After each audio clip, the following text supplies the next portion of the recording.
विजु पट्टनायक जन्मदिन को नहीं राज्य में राजनीति तेजिथिबा बेले आज विरोधी दल नेता नवीन पट्टनायक को चिठी लिखिछंती मुख्यमंत्री मोहन माझी। आसंता काली पालन हेबाकु थिबा राज्यस्तरीय विजु जयंती रे सामिल हेबा पई नवीन को निमंत्रण करिछंती मोहन।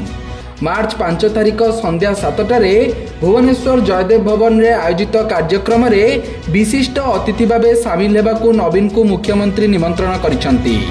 हेले नवीन एही कार्यक्रम रे सामिल हेउछंती ना नाही एबे ताहारी उपरे समस्तक नजर। सूचना अनुसार गतकाली राज्य सरकार एक निर्देशनामा को नहीं तेजी थिला राजनीति। पूर्वर विजु पट्टनायक जन्म जयंती को राज्य सरकार राज्य स्तरीय पंचायती राज दिवस भावे पालन करि आसुथिबा बेले एबे नुआ सरकार एहाकु बातिल करि दैछंती। एथि सहित 5 मार्च रो सरकारी छुट्टी को भी सरकार बातिल करिछंती। एही दिन समस्त सरकारी कार्यालय समेत स्कूल कॉलेज खोला रहिबाकु सरकार घोषणा करिछंती। एप्रिल 24 तारिख को एणिकी सारा देश भली ओडिसा रे मध्य पंचायती राज दिवस भावे पालन कराजिबो और मार्च 5 तारिख रे महा समारोह रे विजु पट्टनायक जयंती पालन हेबो बोली सरकार घोषणा करिछंती। एभली निष्पत्ति को बीजेडी कड़ा भाषा रे समालोचना करिथिबा बेले बीजेपी पक्षरु मध्य एहार जवाब रखा जाइछि। ओडिया अस्मिता कहीकि सरकार को आसीथिबा बीजेपी सरकार ओडिया अस्मिता जे सुरक्षा करथिले ओडिया जातिर प्रभात पुरुष विजु पट्टनायक जे जातीय स्तर रे खाली न अंतर्जातिक स्तर रे ओडिशार सम्मान को वृद्धि करथिले। आपण माने जानिचंती दक्ष पायलट हिसाब रे सुकर्ण को नेके आसी केमिति अंतर्जातीय स्तर रे से जो भली भाव रे सुनाम अर्जन करथिले से भली जाने महापुरुष जेतेबेले ओडिशार दायित्व नेले मुख्यमंत्री भाव रे सेतेबेले से अनुभव कले जे महिला माने जेते अछंती से माने पंचायत राज सिस्टम रे भाग नबा उचित एवं राजनीति को आसीबा उचित। 33% महिला मान को रिजर्वेशन सेतेबेले से देइथिले एबे ताकू 50 भाग करा जायछि। 33 भाग महिला मान को राजनीति रे सक्रिय अंशग्रहण करिवार सुजोग विजु पट्टनायक देइथिले। पंचायत राज सिस्टम को सुदृढ़ करिया पई 1993 मसिया रे जो प्रकार पदक्षेप नैथिले पंचायत राज सिस्टम से दिन सुदृढ़ हो चली। जे पंचायत राज सिस्टम को सुदृढ़ करथिले बोली सेतेबेले विजु बाबू जन्मदिन को पंचायत राज दिवस भाव पालन करा जाउथिला। आज पर्यंत पालन करा जाउथिला किंतु एबेर सरकार ओडिया अस्मिता कहीकि सरकार को आछंती किंतु ओडिशार प्रभात पुरुष विजु बाबू को सम्मान दौनांती। यह एक दुखद घटना। ये विजु बाबू प्रति अपमान।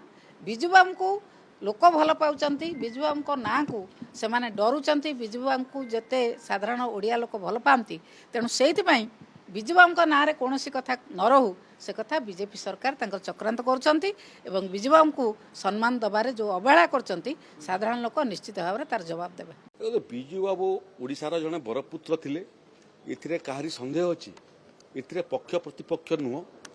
विजु जनता दल जदि भाबुथबो जे विजु बाबू तांकर संपत्ति थिले विजु बाबू जातीय संपत्ति थिले ओडिशा पई गौरव आनिथिले से तेणु विजु बाबू असम्मान प्रश्न नहीं। एक द्वितीय जो समय सारा देश रे पंचायत राज दिवस एप्रिल 24 तारिख रे होउची आमे देश ठारू भिन्न आमे आउ गोटे तारिख धार्य करवा। अतीत केबे एप्रिल 24 तारिख दिन विजु जनता दल सरकार थिला बेलू कि जनता दल सरकार थिला बेलू केबे से एप्रिल 24 को जातीय तुम कह स्वाधीनता दिवस आउ गोटे पालन कर ओडिशा रे गणतंत्र दिवस आउ गोटे पालन करूँ। आमे ओडिशावासी 1857 पूर्व इंग्रेज विरुद्ध लड़ीलु 1857 लड़ीलु देश स्वाधीनतार लड़ीलु जातीय स्रोत रे ओडिशा जुगे जुगे रही जाय सागर। तेणु एप्रिल 24 सारा प्रदेश देशर भिन्न प्रदेश ओडिशा अंशग्रहण कर विजु बाबूंकर प्रति सम्मान कथा। विजु बाबू को जड़े बरपुत्र तांकर जन्म जयंती हो कि तिरोधान दिवस हो यहाँ केवल विजु जनता दल नुह कि सरकार नुह यहाँ ओडिशावासी दायित्व एवं आसंता मार्च 5 तारिख दिन सरकारी स्तर में आमर सरकार विजु बाबूंकर ये जयंती पालन